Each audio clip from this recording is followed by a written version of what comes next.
you have to have visionaries. You have to have people that will think outside of the norm. We're getting access to viewpoints and to people and to connection that we never, ever would have. We have to believe change is possible in order to bring it about. Having integrity in yourself and in your work, that is success. We are our own leaders. We all are responsible for the change that we want to see. It's about a broader question of representation, who gets to define how we see the world. It's the power of sharing and connecting and vulnerability. How do we intentionally rebuild a sense of community? Every single person around the world can create a movement.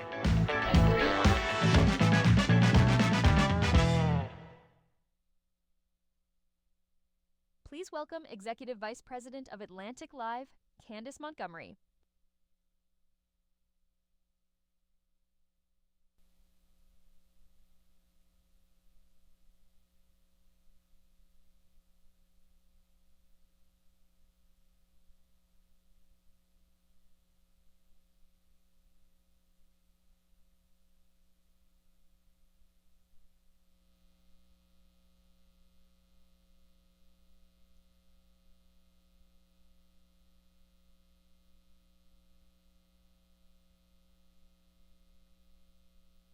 Authoritarianism, global unrest, the rise of extremism, and the related crises of misinformation pose a threat to our future. As we enter an election cycle unlike anything we've ever witnessed, younger generations are wrestling with the tension between deep political polarization and finding solutions to the issues they're most passionate about. So where do we go from here? Since 1857, the Atlantic's journalism has operated under one of the founders' most cherished beliefs, that the free exchange of ideas across ideological lines is essential to the great American experiment, and that a healthy democracy is needed for us to thrive. Our mission is more timely than ever, and tonight, in partnership with Clark and Morehouse, we'll unpack crucial issues shaping the 2024 election cycle, including the social impact and integrity of this election and the role of journalism and technology during these unprecedented times. A few housekeeping notes. Please silence your cell phones, but don't put them away. We want you to be a part of the conversation online. When posting on all platforms, please use #AtlanticDemocracy. Now, join me in welcoming the Senior Vice President for Academic Affairs and the Provost of Morehouse College, Dr. Kendrick Brown.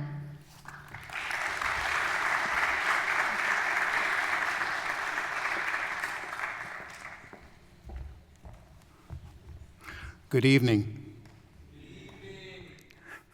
And welcome to Morehouse College.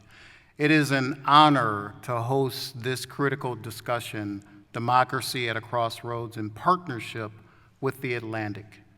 We are pleased to have you all here on our historic campus, where the legacy of activism, social justice, and civic engagement is deeply woven into the fabric of our institution and is ever present in the work of our students, faculty, staff, and alumni. As we gather tonight, we recognize that one of the best ways to strengthen democracy is to lean into it, to engage, participate, and ensure that our voices are heard. Here in Atlanta, we confront numerous pressing social issues, including criminal justice and public safety reform, housing inequality, and access to health care. These challenges underscore the urgency of our discussions this evening. There will be 2 panels tonight. They will explore how voting and political participation are powerful tools that enable citizens to influence government decisions, protect their rights, and shape the future of their communities and our nation. These discussions this conversation is timely as we find ourselves at a pivotal moment for our democracy. It is more crucial than ever to recognize the power that each of us holds to bring about meaningful change. We're fortunate to have a distinguished group of speakers who are at the forefront of this important work. And fortunately, we have wonderful moderators who will ensure this conversation flows as well. As we listen to the panelists, let these discussions inspire us to actively engage in the democratic process, to use our voices for change and shape the future of our communities. Democracy thrives when all participate. Let's be the change makers who strengthen it. Thank you once again for joining us tonight. I have no doubt whatsoever this will be thought-provoking and inspiring. Please join me in welcoming our panelists and moderators for these discussions. Thank you all so much. Welcome to Morehouse. For a conversation on the power of political engagement, please welcome Rosalind Satchel, CEO of the New Georgia Project, Kurt B. Young, Associate Professor and Chair of the Department of Political Science at Clark Atlanta University, Adrian Jones, Political Science Professor at Morehouse College, with Keith Reed, Editor at Capital B Atlanta.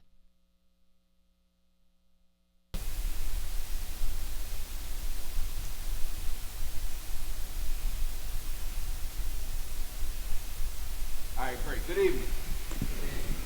So, I'm going to start this in a little bit of an unorthodox way.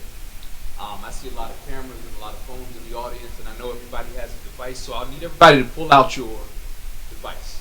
Everybody in the audience, especially if you're a student, everybody in the audience, please pull out your phone and your device. I need you to open your browser, and I need you to go to ngp.org/vote. Let me tell you why I'm asking you to go to ngp.org/vote. We want you to check the status of your voter registration before we start this conversation.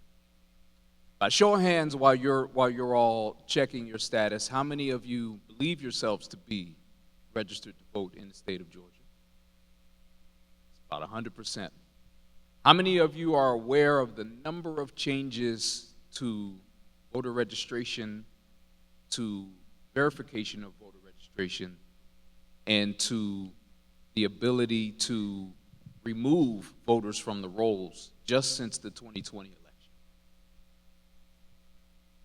How many of you between the 2020 election and now have checked to make sure that you haven't been purged from the rolls? Daily. It's probably not a bad idea.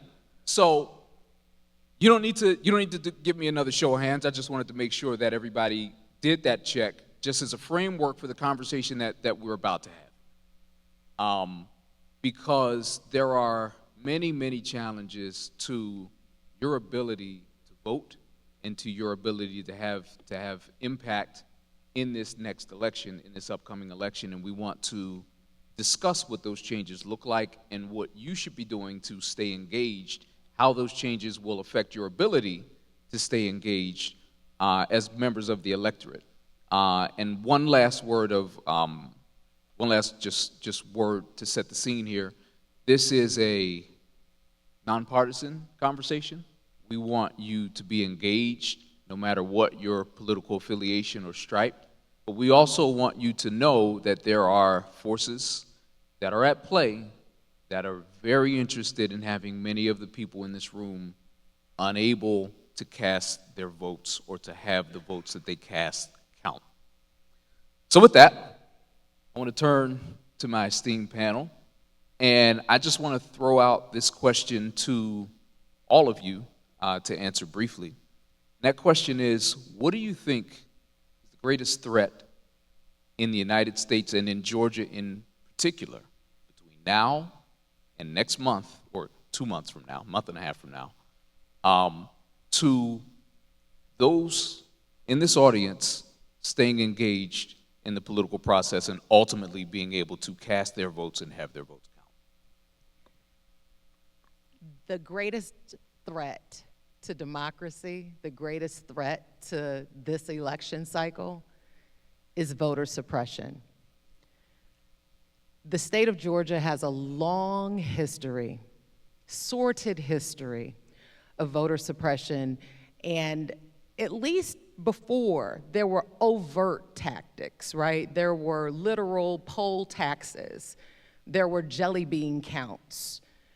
Now, the efforts are much more insidious.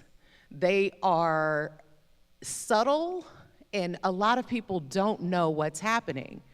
But as a result of voters getting out in 2020 and actually changing the color of the state, right?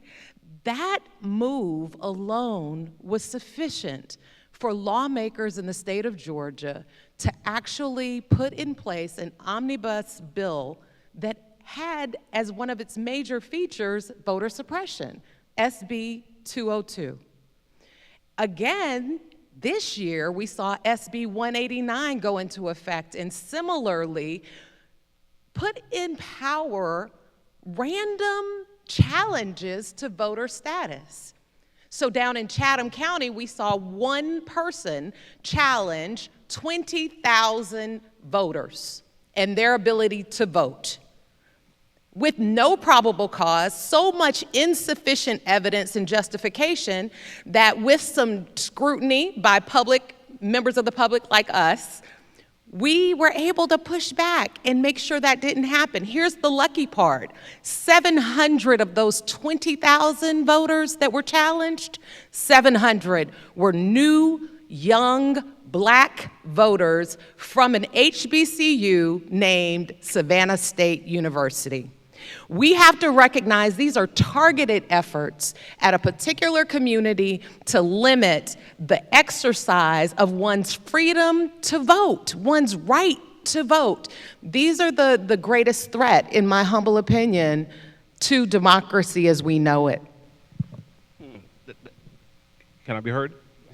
That is such an important answer, and I think that the voter suppression issue, which really isn't new, the suppressing of the vote in election times, and especially around pivotal elections, really isn't new, right? We come from a history of grandfather clauses and poll taxes and what have you.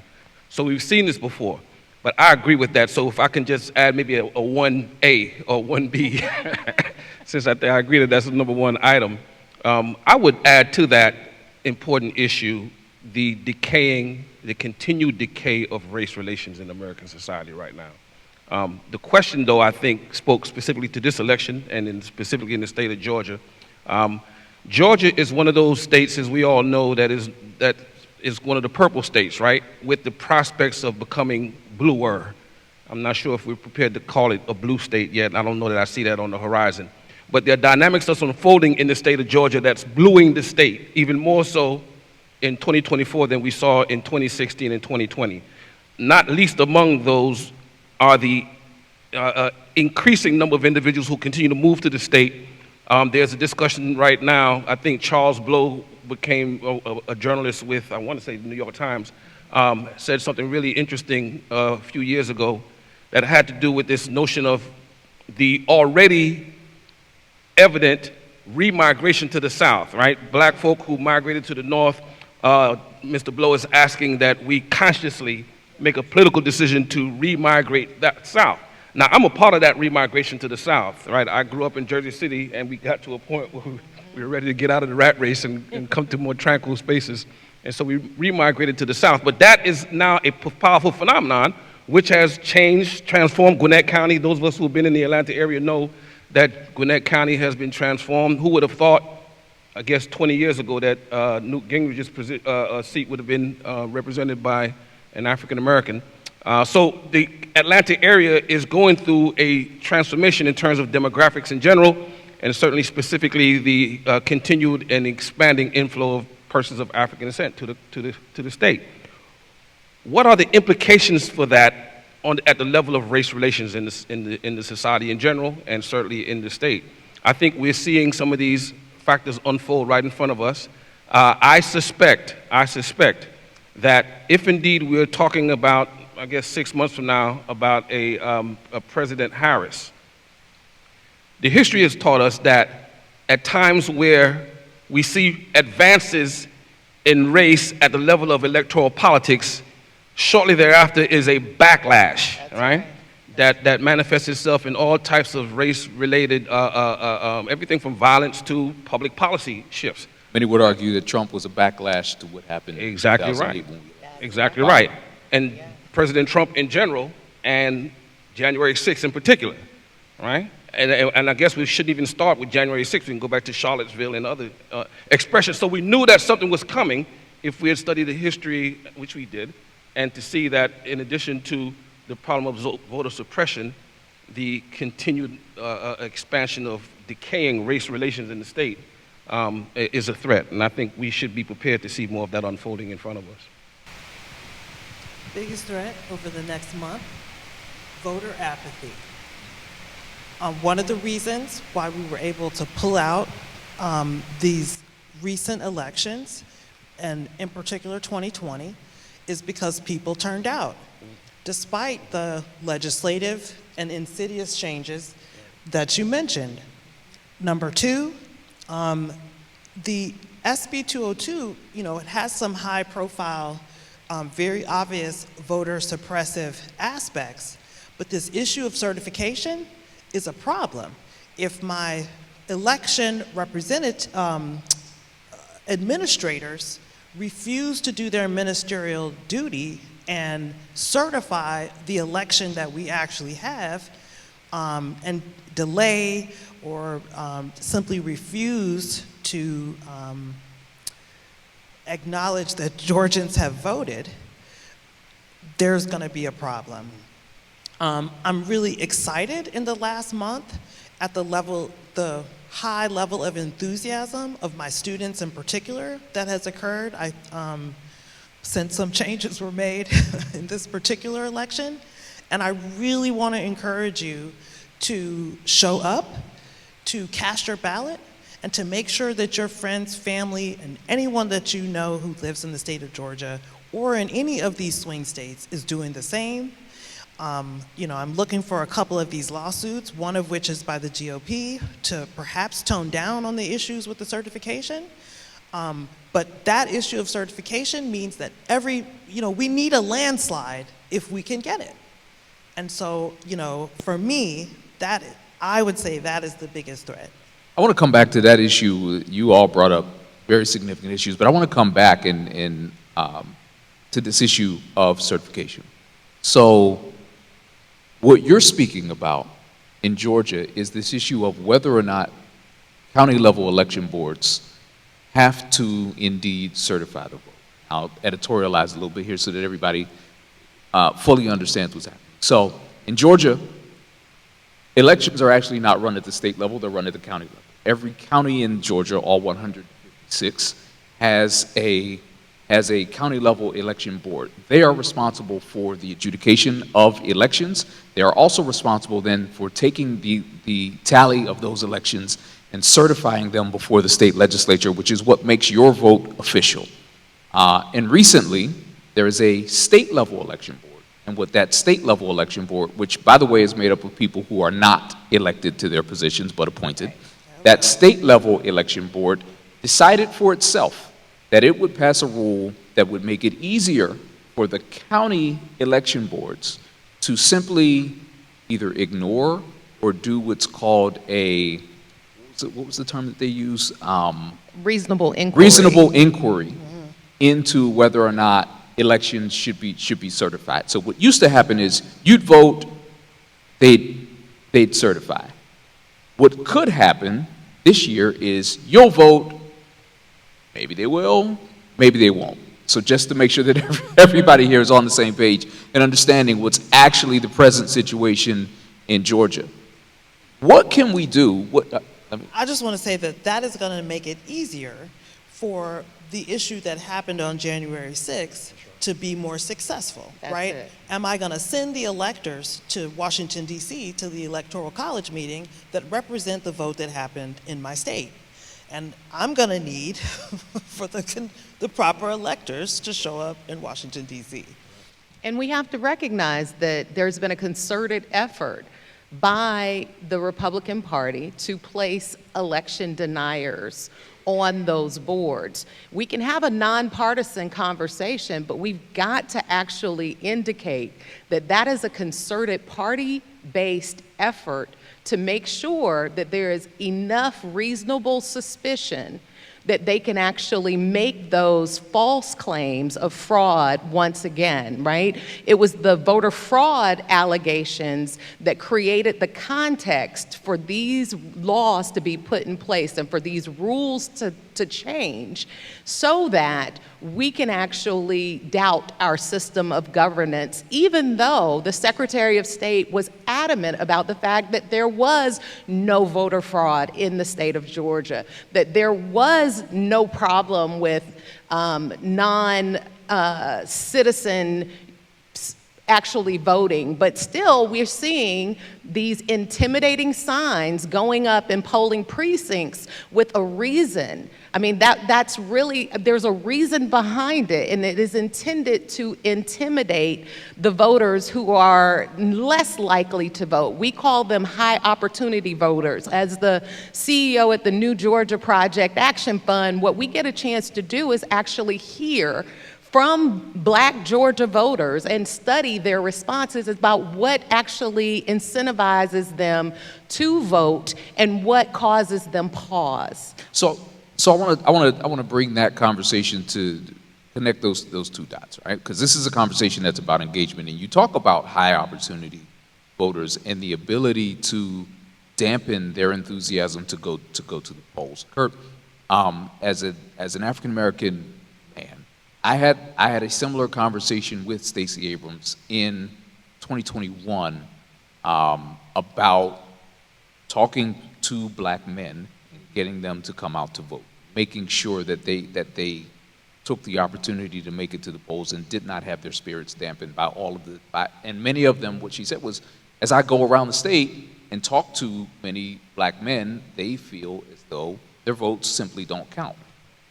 Do you hear that in your interaction with students at Clark, with students at Morehouse here at the AUC? And what is the way, in the face of so many efforts to suppress the vote, to make sure that high opportunity voters, in particular Black men, but of all demographic stripes, make it to the polls and stay engaged between now and election time? That's a tough, let me answer the question, the first part of the question. Absolutely. I see that that's a critical problem. Now, we have to be clear that the conversations with young Black men in the AUC might sound a little differently from the conversations with young Black men who we are begging to come out and vote, who tend to be in our communities, who are not connected to a college campus, not to mention a precinct. So these are two different conversations. One is a very encouraging conversation. The young Black men and the young Black women are energetic, right? I do agree there's still some level of apathy even among those young people who are in the choir, so to speak, right? In the sense that from being apathetic on one hand to just being so immersed in social media that they're not paying attention, right? But that's a conversation on one hand that we can have. The problem that I see, and I appreciate the question, is that we have a different kind of emergency among young Black men who are in our neighborhoods, who totally feel disconnected from the political system, who do not see that their vote really matters because they don't seem to feel to have anything invested in the system that the vote is supposed to affect. So we have to have a different kind of conversation. Now, I don't want to be, I don't want this to be a defeatist conversation, right? Because they are positive discussions. Those positive discussions tend to take place when, as opposed to simply saying to young Black men, hey, go out and vote, your vote matters, we put in place extensive institutional mechanisms that reach them where they are. So we're not talking at them, we're talking with them. That's right. And until we decide as a community that we will invest time, effort, and resources in supporting those kind of, for example, black male leadership entities that are really designed to teach young black men how to stay out of prison or how to dress properly, how to stay in school and not drop out, to politicize them in ways that they teach those young brothers that their vote is critical. Again, not just a conversation about dress and attire and those kind of things. We have to have a different kind of conversation with these young men. It's my last point. They speak a different language than many of us grew up with. And we're speaking to them in a language that they, number one, they don't respect, and number two, they can't communicate at the same level. And so they then see that conversation as a part of the same issue that they don't have any connection to, right? So I appreciate the question, and we have a lot of work to do on that level and in that realm. Adrian, I want to come to you next. You are also in classrooms. You're also talking. Me? Yes. I was like, is your name? This one. Yes.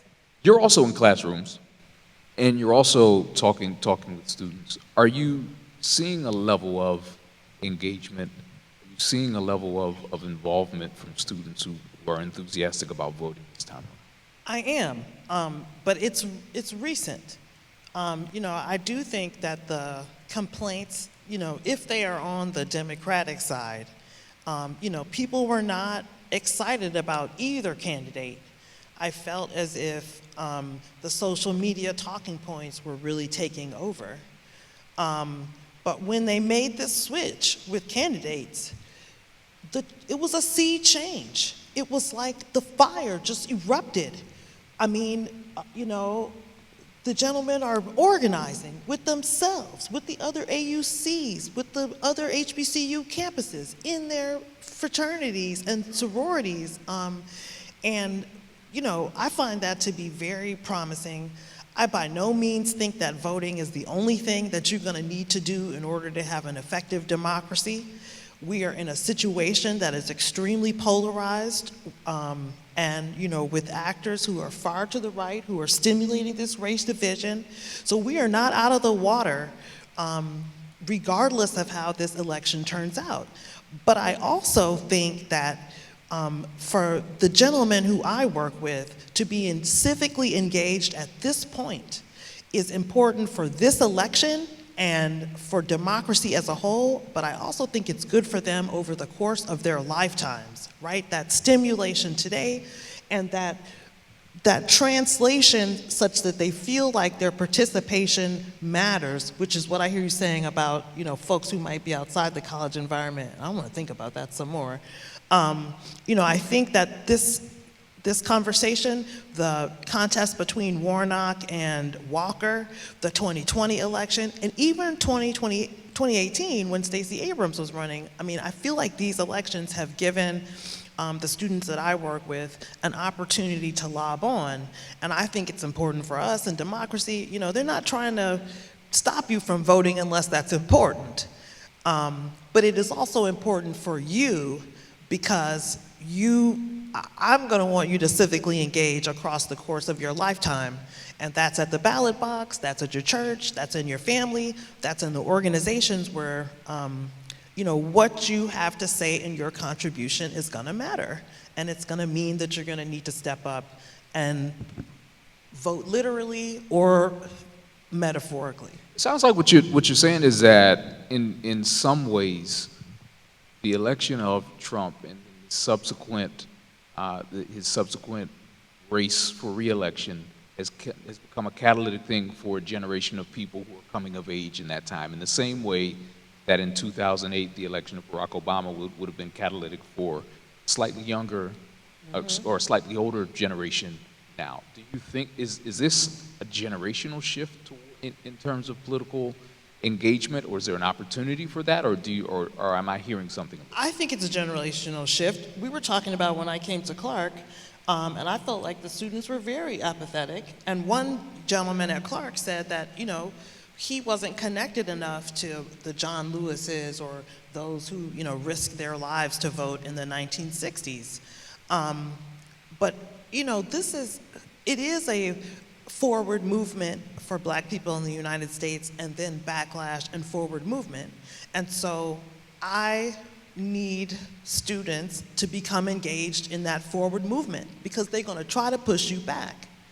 And we've seen it on the Supreme Court, and we're seeing it in our election processes. And so I need you to stay energetic enough to participate. And so, yes, I think we're having the opportunity for a generational shift. It's a new generation. This is a polarized political environment, unlike anything I've ever seen in my life. And our young people are gonna need to work from there in this forward movement, backlash, white supremacist environment. One of the things that's been exciting for me is seeing our team, right, around the state of Georgia.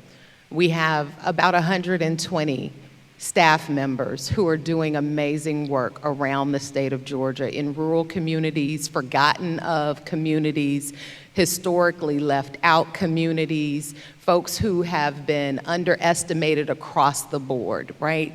And so whereas the traditional campaigns and traditional parties would refer to those as low propensity voters, we call them high opportunity voters, because we recognize that when we invest in them, when we engage in them, when we do the education and registration efforts with them, when there's that meaningful engagement and it's not just right before the election, but instead year round, those folks are coming out in droves. Most of my staff are young people, young, Black, underestimated, brown, queer, and really determined to make a difference in this world. They're willing to get out and still do canvassing when some organizations think that's a relic of the past. We've been able to make inroads with getting almost 50,000 new voters registered this year, right? So this is a huge opportunity for us, and it's the young people who are leading the effort. It is amazing young people who are not always on college campuses. Some of these are just regular, ordinary folks who want to make a difference, who see their value and recognize that they have power that they can actually use in this political environment. With regard to Black men in particular, I want to say we're doing a 13-city tour around the state of Georgia and having serious conversations with Black men who feel that they are totally left out of the discussion entirely. And we're having those conversations in a way that's helping them to build their political language, to build their political discourse, to understand that public opinion and public discourse really do reside with them also, right? That they have a power, they have a voice in the conversation. It's been exciting to see young people who came in the room angry, I'm not gonna, I don't care, I don't think, and then by the time they leave, they're like, I can do this, I can change the world, I can make a difference, I can absolutely feel the impact of my vote in my community. And that's the part that we have to do a better job of. Quite honestly, showing up right before the election and pandering to certain segments of the population just so that you can win, that's done, that's over. We see the manipulation, and young people are not going for it. Yeah, I'll just add briefly, Adrian made a point a moment ago that made me think. So in 1972, we celebrated the campaign of Shirley Chisholm. Mm-hmm. And so we had some discussion about that to some extent 2 years ago. Then we remembered the fanfare around Jesse Jackson's historic runs, right? The first one more, I think, significant than the second time around. And then we've had other candidates from time to time, but the election of Barack Obama was often seen as a continuation of that celebratory effort in the Black community to figure out a way to use the the executive branch of government. We were successful to some extent in using the judicial branch and the legislative branch to advance our cause. The nut that hadn't been cracked was the executive branch. And so, in a sense, Barack Obama represented a historical struggle. It was certainly proudful, right? But it was the coming to fruition of a historical strategy. Well, we can't have that conversation now around the prospects of a President Harris. Right? I think that part of what will be necessary to keep the kind of intergenerational transfer of this political effort alive and well is that the electing of a President Harris, potentially, is a part of a political agenda, right? A long-term political strategy for empowerment. One of the most, and I'm not putting words in her mouth, and I'm not sure that she would say it the way that I just said it, but the point that she made in the debate the other night, I think one of the most prominent comments that she made in the debate the other night was that she represented a new future of young or emerging black political leadership, a new generation of political leadership. I thought that was a checkmate move, that's the way I think we have to see the kind of youthful support for a President Harris in the context of race relations, right? So that we see it as a part of a long-term strategy, building on a history of simply trying to run for the presidency. Is there a risk then? Because as I listen to you, I hear an undertone that there's a risk of a certain level of apathy that could be attributed to the fact that a glass ceiling has already been broken and therefore there's not enough work left to do. Is that what you're saying? That's what yes, essentially that's the point. We can't simply be satisfied with simply running new persons for office just because we hadn't done it before, right? Now, let me be careful. I'm not accusing anyone of that. I don't know that I've seen people walk around with T-shirts saying, first black woman president. And we have to celebrate that. But I do believe that, so let's look at it this way. Let me say it in these terms. After President Obama expired his 2 terms, I remember hearing the conversations about the decline in voter participation and the increase in voter apathy. I remember us having a conversation around that at some point. And so the question becomes, well, what explains the skyrocketing participation for the Obama election and then almost a reverse taking place just a couple cycles later? And I think we have to guard against that. Makes sense. I think there's an issue around hope as well, right? That we have folks who don't see themselves involved at all in the partisan debate, and our country has become so terribly partisan right now that we are, I think, in many ways, leading a lot of young people to feel like there's no room for them in this election because we're so devoted to a 2-party system that many of them reject. And so we have to, I think, listen with new ears about the call for a more direct democracy, more of a proportional democracy. Perhaps this version of a representative democracy that is dependent only upon 2 candidates is really problematic if we're talking about building a base of voters, because if we want a more inclusive democracy, we're going to have to make room for more than just a 2-party system. We're going to need to talk about proportional voting. We're going to need to talk about ranked choice voting. These are systems that are much more effective for minority voters. Yes. And I really think that the stakes are beyond the partisanship. I mean, we've had this entire history of, whether or not black people are citizens in the United States. And, the party thing, the voting, the real deal is that it matters, right? Am I a member of the citizenry or not? Yes. It is life or death, essentially. Yes. And so, I like the suggestion because we really do need to talk about systems that are going to allow people's vote to have some heft and weight and that they can clearly see it has an impact. And the 2-party majority takes all system, it sucks a lot of that life out and it leaves people bereft and apathetic. Absolutely. Which is why your former president leaned so heavily on the race baiting, right? Because it leaves you like, oh, I'm not a man. I am a man. So I just, it's critical that you participate this time and that we start to think about and that you push for example, proportional voting, perhaps at the local level, and then we can kind of ratchet it up. We need to perhaps recognize more parties so that people see themselves being represented. Yes. As opposed to not. They feel their lives and their life as it relates to the polity. I would love to have another 30 minutes to dig into that. But unfortunately, we're at 1:30, so I'm going to give everybody 30 seconds to make your call to action to everyone in the audience. If there is a call to action that you would have for the folks gathered here to make sure that they stay engaged and do the thing that you think is most important, what would it be between now and Election Tuesday?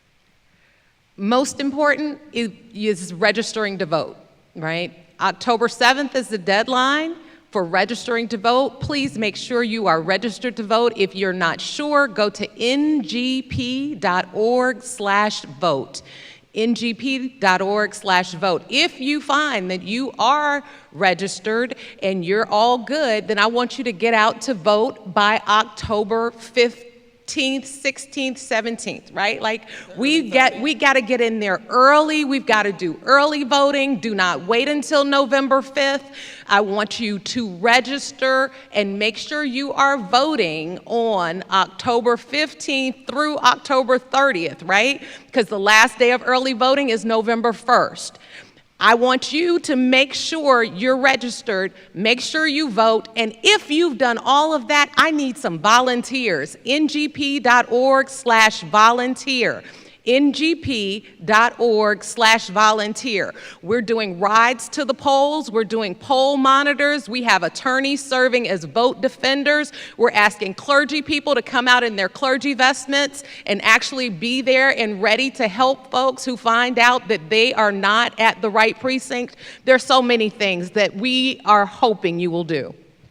I'll just say, in the words of Kwame Ture, who many of us will know as Stokely Carmichael, when asked a similar question, his answer was 3 words: organize, organize, organize. And so, and especially given against the backdrop of what's unfolding, let's be honest, folks, it can be argued that the American political experiment is beginning to unravel at the seams.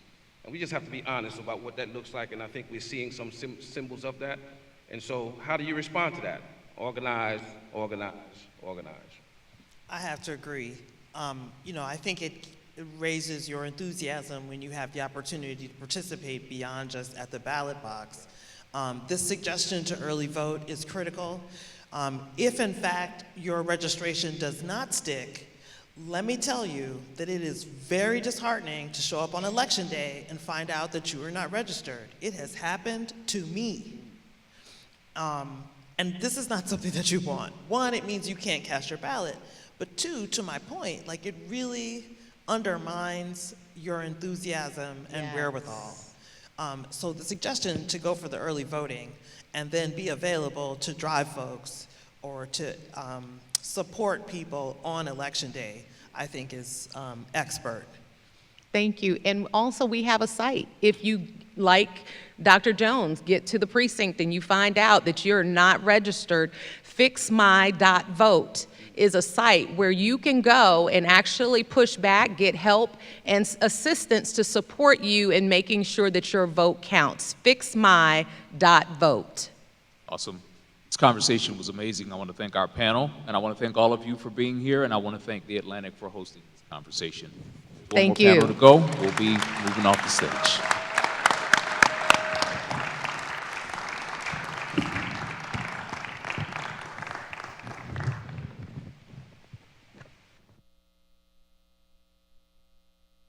Here to discuss the pending future of American democracy, please welcome Caitlin Dickerson, staff writer at The Atlantic, Chauncey Alcorn, politics reporter at Capital B Atlanta, Janisha Watts, senior editor at The Atlantic, with Van R. Newkirk II, senior editor at The Atlantic.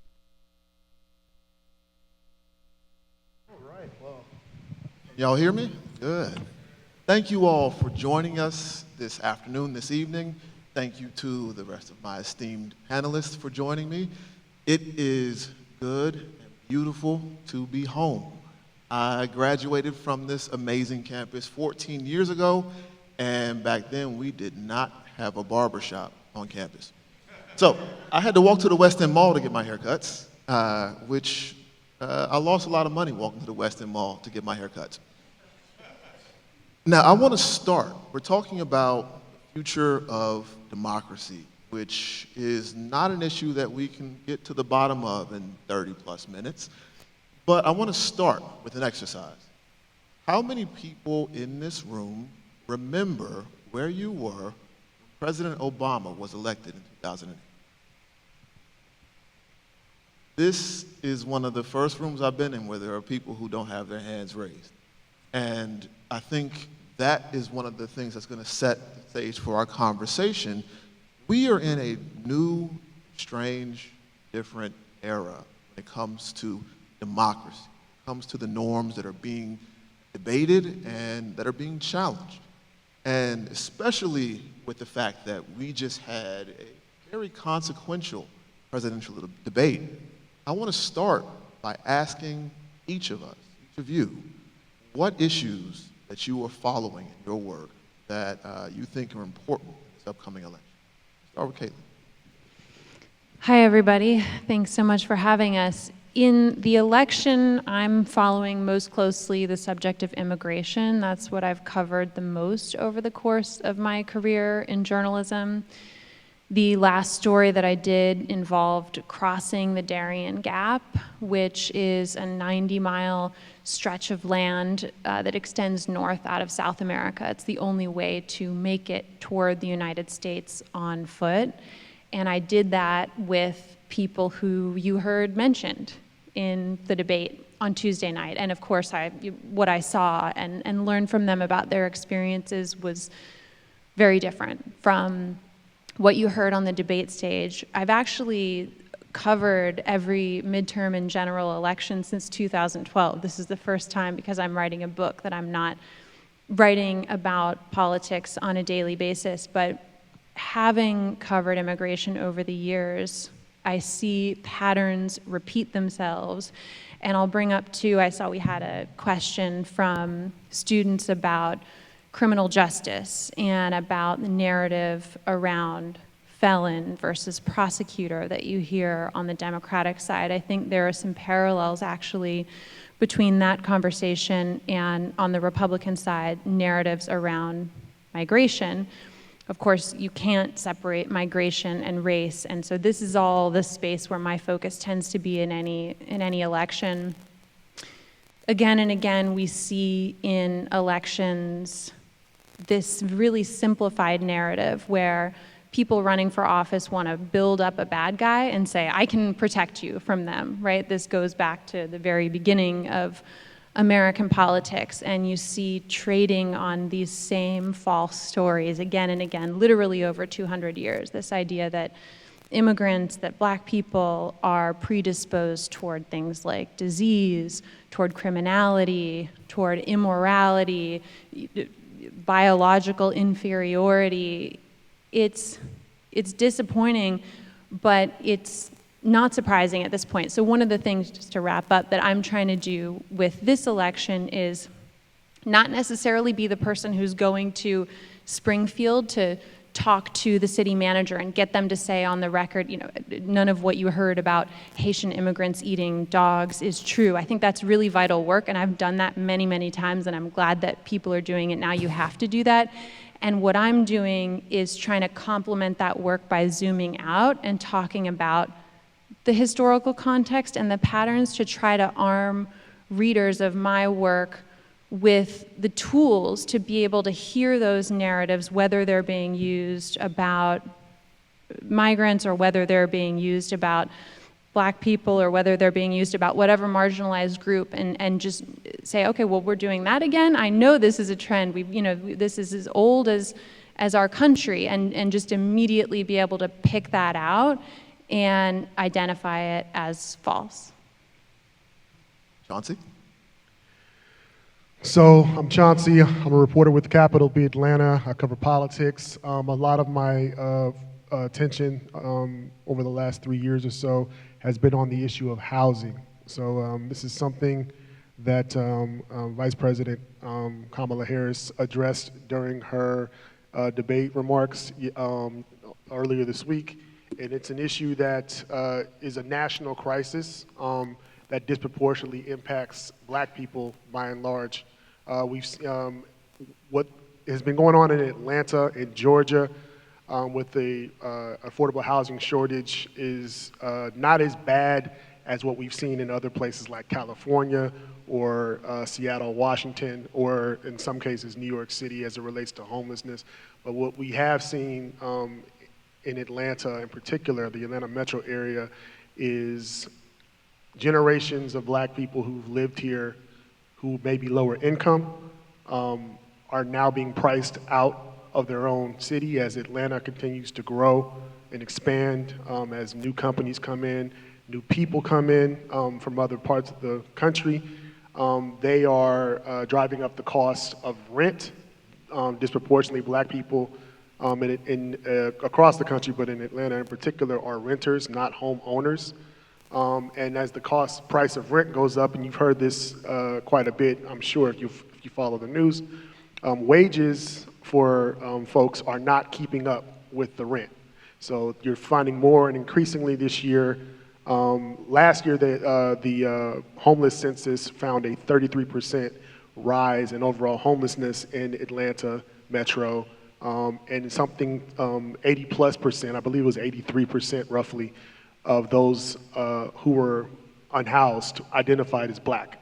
This year we've seen in the latest homeless census a 7% increase, not as large, but the share of Black folks in this, what has been historically a Black city, is much greater. For some context, Atlanta lost its Black majority a few years ago. It's about 48% Black now.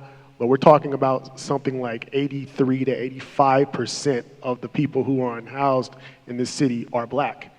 And this is supposed to be what was widely regarded as the Black Mecca. It's also regarded, or has been for many years, as the most unequal city in America. This is a city that has, for the last 20 years or so, had a Black mayor, starting with obviously Maynard Jackson, going all the way up through Keisha Lance Bottoms and now Andre Dickens. Half the city council is Black, the Fulton County commissioners, majority Black. So this is a largely run by Black folks in this city. And increasingly, lower income Black folks are finding themselves unhoused and with very little recourse. And it's been a huge distressing problem. Nisha? Yeah, so as an editor, I'm always looking for stories around abortion ban. I think it's super fascinating on how the overturning of Roe versus Wade has happened, and this obsession with women's bodies and how, the right to choose, all these different topics are coming up. So that's been something I'm always interested in as far as an editor. And then a lot as a mother, I'm always interested in the child care tax credit and parental care. But it's just a variety of different issues coming from like an editorial point of view. Now, I should mention that we took some questions from registrants before this, and I will be slipping some of those into my questions tonight, but we will also be having audience Q&A at the end of this. So you all, if you should get your questions ready, I'll save some time for you, and I know we'll have plenty of good questions. For me, the thing that I'm interested in, the issue for me, I've been covering voting rights for most of the past decade, and you see it more and more in polls, the issue of democracy itself. Especially post-January 6th, people are concerned about the shape of democracy, about whether their fundamental rights under the Voting Rights Act, under the 14th Amendment, under the First Amendment, are going to be protected. And that issue, more so than any other time, I think probably since the Civil Rights Movement, is something that is motivating and moving people to the polls. I want to talk about some of you all's work as well. And Chauncey, I'll start with you because you've been doing some great work that relates to this issue of democracy on the polls. And you've been investigating the Georgia state election. Tell us about that. Yeah, so the previous panel, moderated by my colleague and boss, Keith Reed, touched on this quite a bit. So basically what you have is, in Georgia, we know that this was the state where former President Donald Trump tried to coerce the Secretary of State, Brad Raffensperger, and to some extent the Governor, Brian Kemp, both Republicans, to help him overturn the results of the 2020 election. A lot of folks on the the state legislature is controlled and has been for decades, run by Republicans, many of whom are pro-Trump or are ardent Trump supporters, some of whom were involved in the fake electors scheme. This is all very well documented, which is somewhat amazing that how much they operated out in the open. What we have as of late, Brad Raffensperger, the Secretary of State, a Republican, was the one who refused to cooperate with the plot to try to overturn the election in Georgia. We had earlier this year, the Republican-led Georgia General Assembly passed a series of new election laws. Everybody's familiar with SB 202, or most people are. That was the one back in 2021 that was enacted that everybody talked about. You couldn't give people water or food while they were standing in line. In the last legislative session, they passed a series of laws, one of which took away the Secretary of State's role on the state elections board. Now, I'm going to make this as clear as I can. The Secretary of State is in charge of elections. He was the one who's blocked Trump and said, you know, I can't find 11,000 plus votes to help you win this election. And they did a number of investigations that found there was no widespread voter fraud. In response, the Republicans in his own party removed him, passed a law that says you cannot have a role on the state elections board. I've talked with Raffensperger's office. They're not pleased with that. They haven't come out vocally and said that, but they also have, as was mentioned earlier, passed a series of new rules unilaterally. These are not laws, these are regulations that say, you can have a reasonable inquiry into the certification process. That is being used as a guise to, the folks are concerned that it's going to be used as a guise to create chaos on election night. So y'all heard it here first. Like it could turn into another huge court case, another Gore v. Bush 2000 scenario where the election, the fear is that they'll take the election out of the hands of the voters and put it in the hands of judges. And we know that President Trump appointed a number of Supreme Court judges. They have a 6-3 conservative lean on the court now. There is the fear that they might, just decide to unilaterally declare Trump the winner, at least in Georgia. So that's been the biggest concern. There has been a lawsuit filed by folks affiliated with the Harris-Walz campaign, as well as the Georgia Democratic Party, to try to block this from happening, but it's a precursor to what could be a very dramatic battle in November, and we have to keep an eye on it. Now, I've been here covering elections a couple times, mostly for Abrams, and then a lot of the things that rose to the national picture were Georgia election laws. I don't see that same level of investment nationally. Do you see the same sort of local concern over these changes to voting laws? I'm sorry, could you restate that for me, please? So, are you seeing the same level of concern and investment over changes to voting laws now as compared to 2018? So, I think one of the biggest trends that I've noticed that was the previous panel kind of spoke to has been this generational divide amongst Americans, particularly Black Americans, about the importance of voting. And you'll see older folks, and some of y'all probably have experienced this, your mama, your grandmama, or your granddaddy, your uncles tell you, you gotta vote. And a lot of young people are saying, why? What's the point? And older folks tend to look down upon that because this is the civil rights generation that, voting had drilled into Black people's heads for decades, for generations, because we were denied that right to vote. It's so important and such a critical part of our democracy. In the last 50+, since the civil rights movement, we've seen the power of voting kind of erode as the lobbying apparatus of multinational corporations, major companies, continue to make inroads into Washington. The influence of individual voters, it appears to many, has been diminished. And I spent a lot of time in New York before moving to Atlanta covering the Black Lives Matter movement in New York City.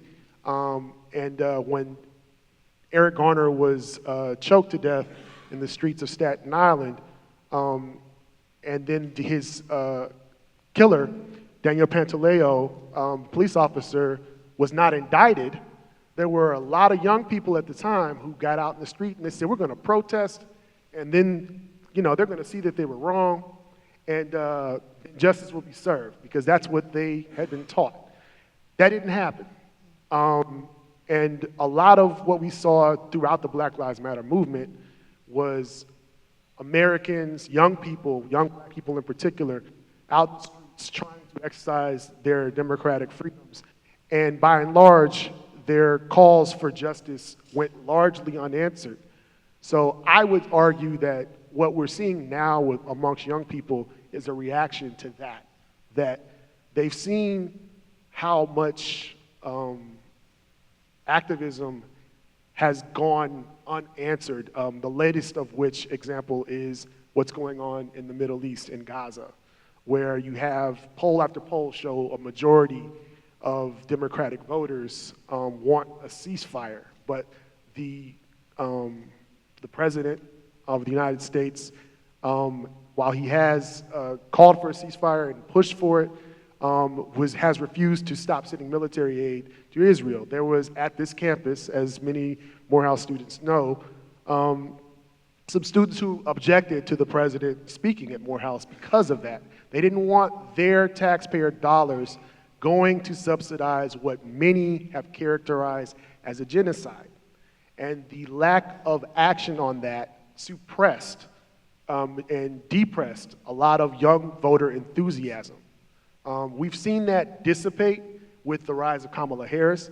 Many young people who were too young to vote for Barack Obama and somewhat felt disenchanted that they didn't get a chance to be part of history are now seeing a second chance to be a part of history, and that has galvanized a lot of them. Also, Kamala Harris has done a better job, I would argue, of speaking to the issue on Gaza, and that has also, to some degree, helped her continue to have this enthusiasm amongst young people. But that's to me is the biggest problem right now. You all may not know it, but Chauncey and I are sharing the stage with two celebrities here. In the 160+ year history of The Atlantic, there were no Black women to write the cover story for The Atlantic until 2020. And we have two of the Black women who've written two cover stories within the last year.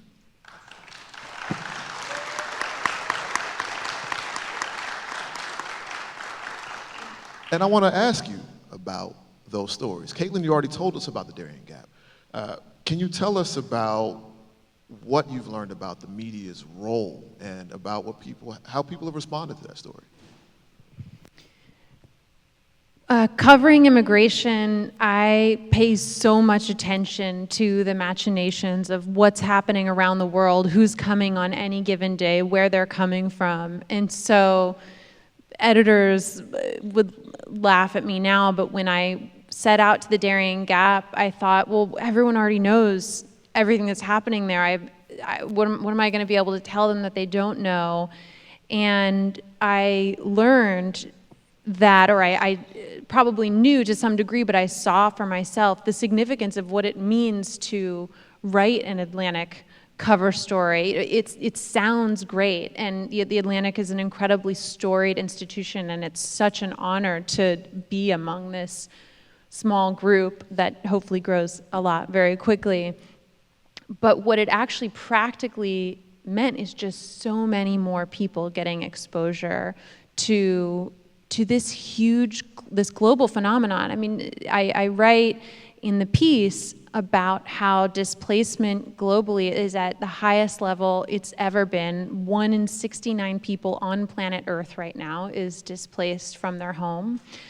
And another thing that I think I learned in reporting on the Darien Gap, I wrote it to some degree in that piece, and another one I wrote recently about this fallacy of the border czar, is that we tend to focus so much on the literal physical US border when trying to debate immigration policy and come up with solutions. And again, we heard it again at the debate this week, you know, what's the policy at the border? What are the numbers on any given day? Who's coming into Texas? Who's coming into Arizona? Who isn't? And in the Darien Gap, I saw just how much bigger this story is. For example, Haitians are among the largest groups of people who are crossing the Darien Gap. And as we all know, Haiti has dealt with instability for decades, and that history has to be examined, right? Again and again, outside intervention in Haiti has made things worse and then made things even worse. And in the Darien Gap, the Haitians that I met almost exclusively, they'd been living in Brazil and Chile, which is another fold in the story, right? So when Brazil and Chile had booming economies, they were happy to welcome Haitians to come and do construction work and other manual labor. And when their economies tanked, they were no longer welcome and started to experience really aggressive xenophobia and violence and had to take up and move again, to resettle again. So many people I met crossing the Darien Gap were resettling for the second or third or fourth time. You know, I met Venezuelans who tried Chile, who tried Peru, who tried Ecuador. Each of these places has a story that I could tell you. And so I think, I hope that if you get the chance to read the story, you will. And what I really want to do with that piece and with the work that I do moving forward is bring more nuance, bring more context into our discussion about immigration. When we just focus at the border, we're missing so much, and it's no surprise that a lot of times the policy solutions that are put forward aren't successful because they're looking at the smallest sliver of this growing global phenomenon. Janisha, you wrote a story called Janisha from Kentucky about your life and your path to journalism. I want to ask you, Chauncey just mentioned this phenomenon of people, of black folks, of young folks not seeing themselves represented and not believing they have a stake in our story. Have you heard from people after writing your story who feel that way or who feel differently now, having read it? Yeah, and that's a good question.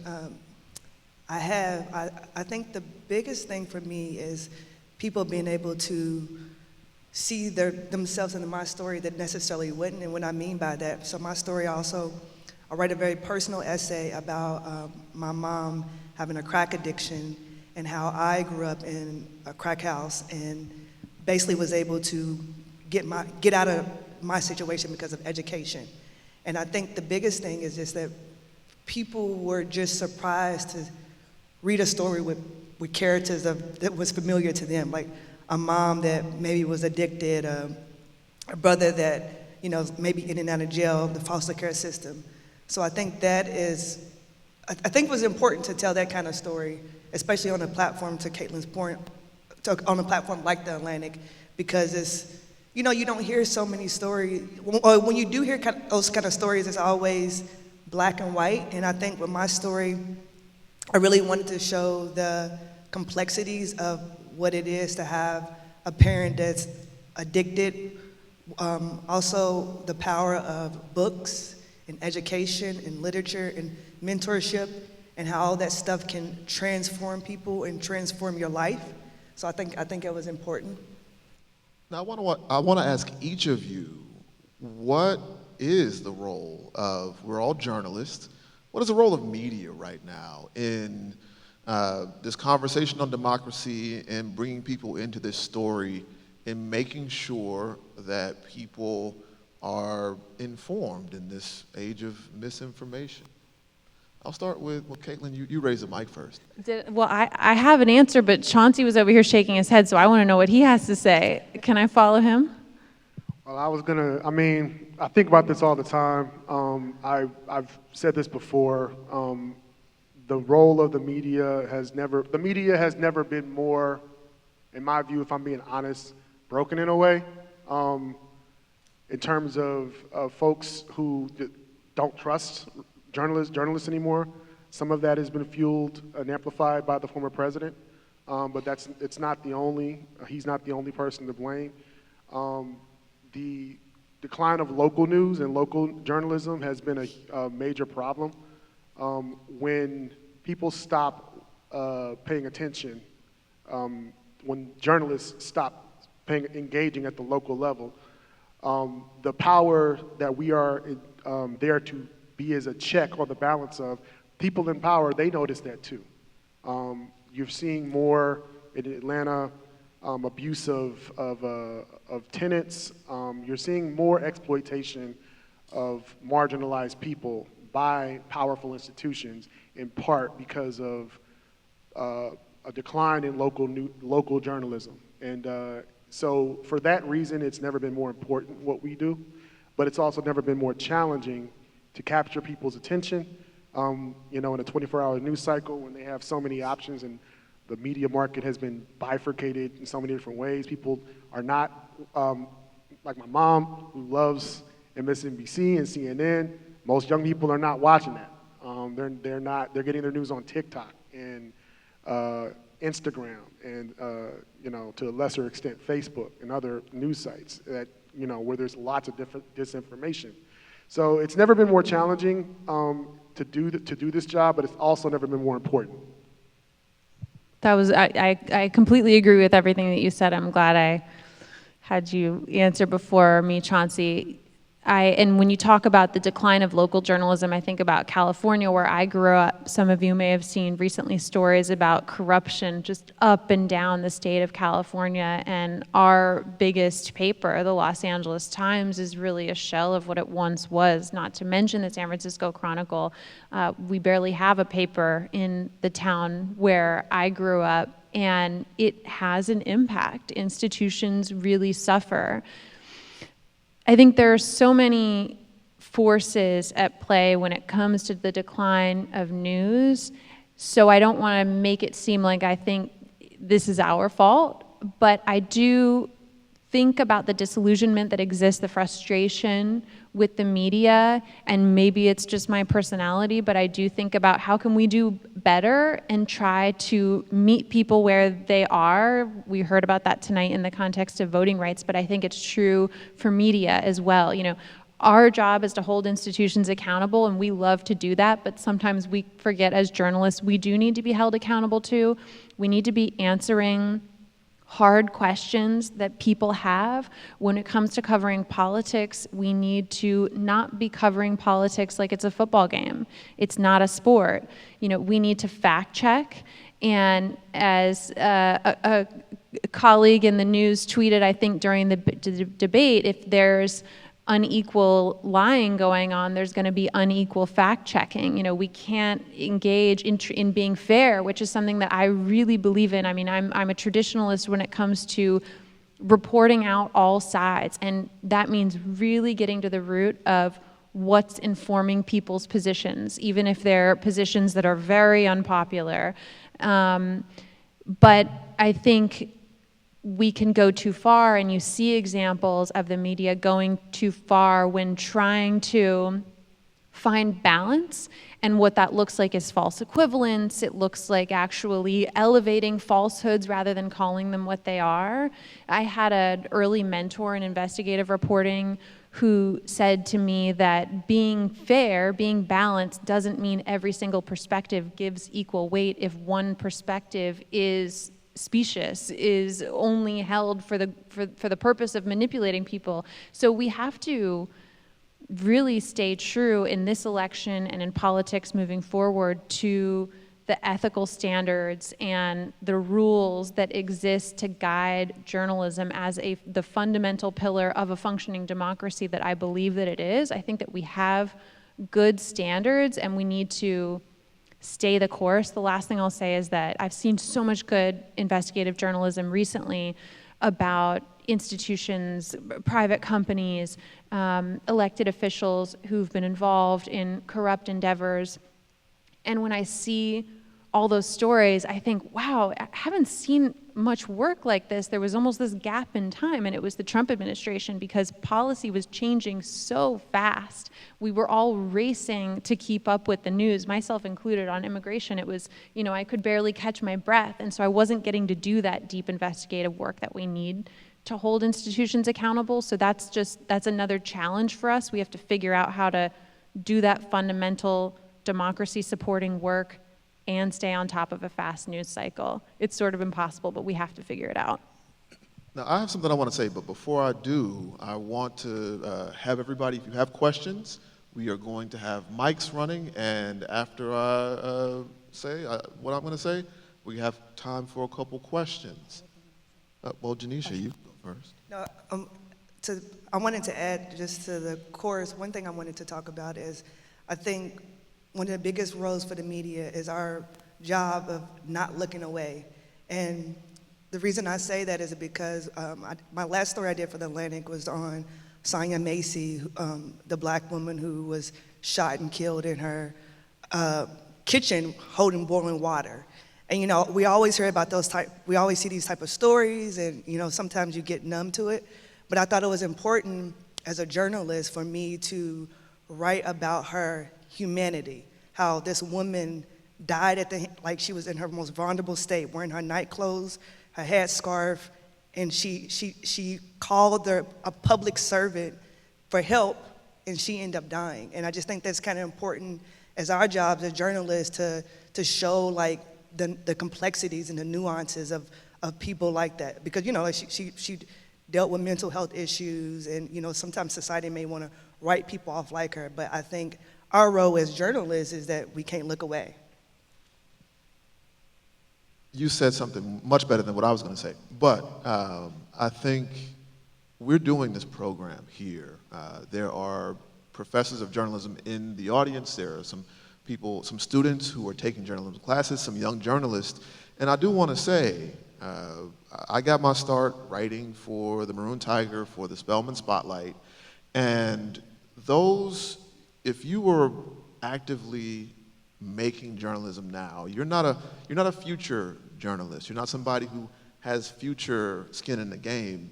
You're in it now, and especially in this landscape where media outlets are failing and falling apart by the dozens every year. One thing we often overlook is the role of campus newspapers and campus news. So for the folks in the room who are in the project of making campus news, kudos to you, and it's one of the most important things we have. Now, we have time for a couple questions. We got one right here.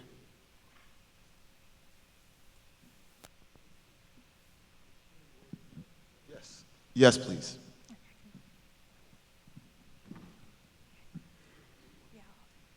Okay, can you hear me? Yeah, okay.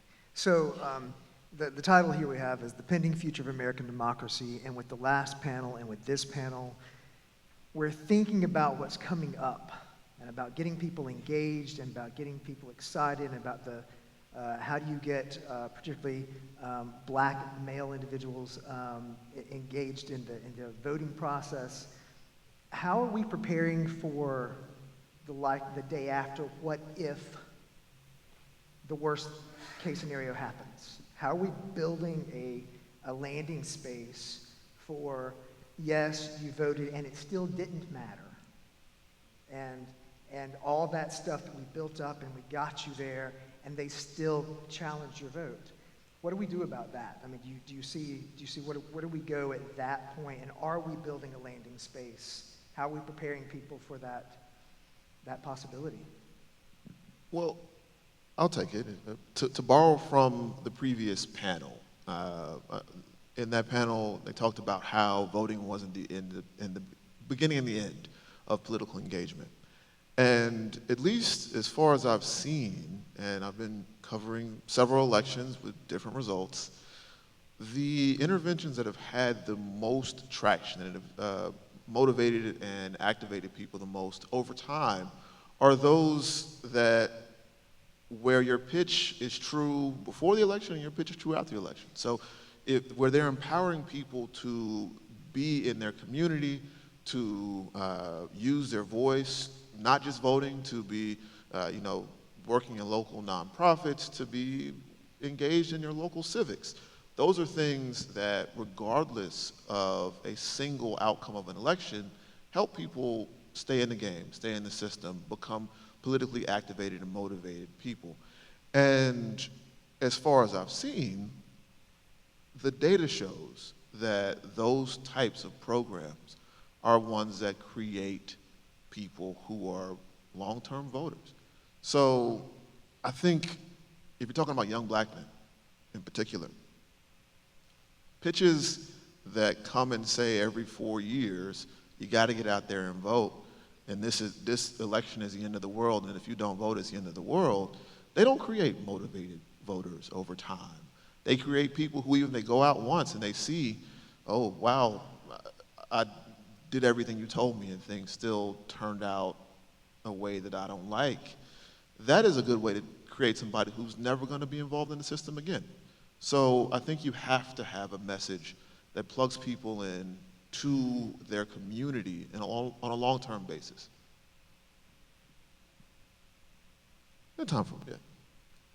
I was going to say, one of the things that we've done at Capitol B in particular is reporting on what happens if the folks who support the former president get their way. And not to say, we are nonpartisan. First and foremost, we are nonpartisan, but, truth is truth. So one of the most animating issues that, particularly in black folks in Georgia and across the country, who may have been beaten down by inflation economically and lower wages, not keeping up with inflation, has been Project 2025. That is almost like, I was at a watch party for the debate, what was it, Tuesday night? And one of the state lawmakers I was with was heading to a church event where he was speaking directly to this issue. For older black folks in particular, they have been trained to vote in a way that is to minimize harm.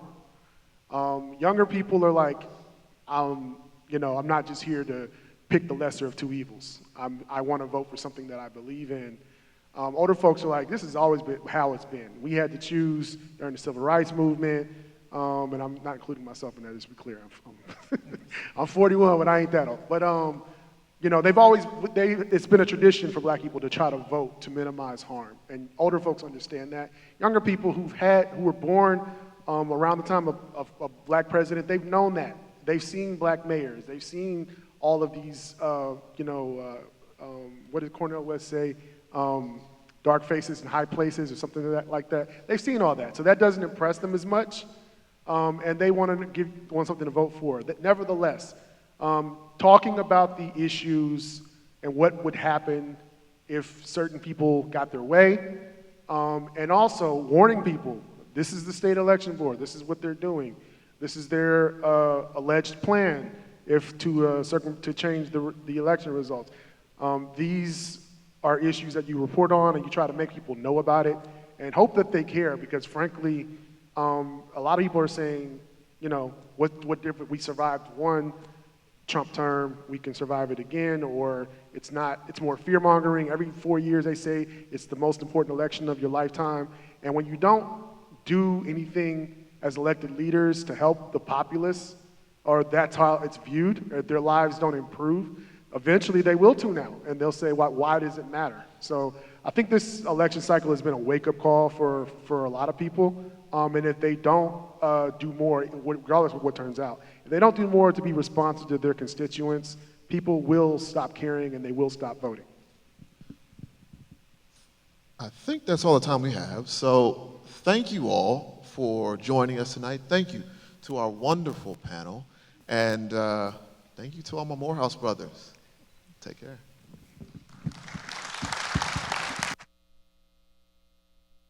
Please welcome back to the stage The Atlantic's Candace Montgomery.